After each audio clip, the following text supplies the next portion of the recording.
Hello guys, welcome to another video of the ROS Tutorial Series. Today, we will look at the most important commands to be used in a Linux terminal. Here is a list of important shortcuts and commands we will go through in a moment. Don't worry if you can't memorize them for now, you will eventually know all of them by heart after this tutorial series. I have opened up a terminal in Ubuntu. Often it is required to work in many terminals simultaneously in shortcuts.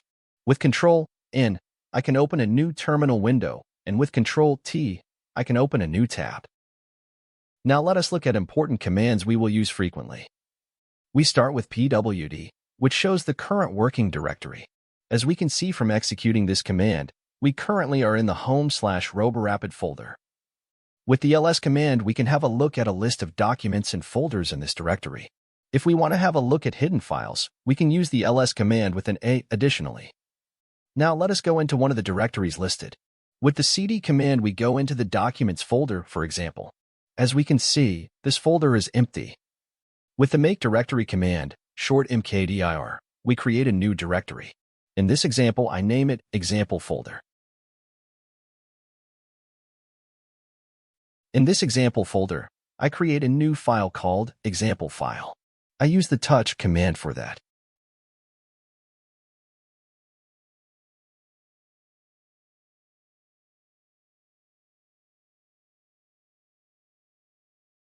With the gedit command, I can edit this file.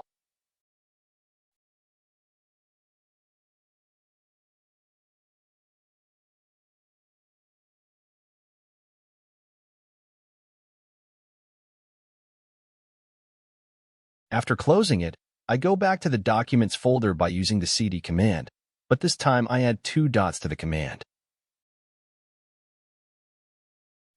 Then I move the example file to this folder by using the mv command. Here I need to add the location of the file and its name as the first argument, and the second argument is where I want to move it to. Here I simply just write a dot to move the file to the current directory. As we can see, after executing this command, the file is now in the Documents folder. To remove the example folder, I need to use the rm command, where I have to add the minus or flag and the location of the folder.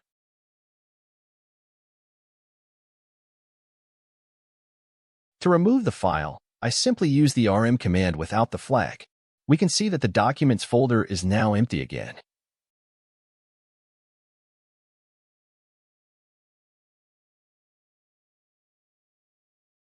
To install a software package, use sudo apt install, and then the name of the software package.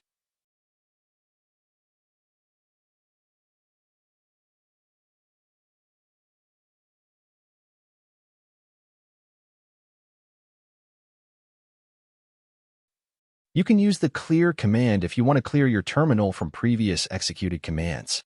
Last but not least, we can have a look at the manual of the previous installed package called Git. As we can see, Git helps with the revision and organization of code and other content. Don't forget to subscribe to my channel to not miss out my tutorial video about this, since it is very important for software developers to know about Git. This is it for now. Don't forget to subscribe for more tutorials. Also check out the whole ROS tutorial series.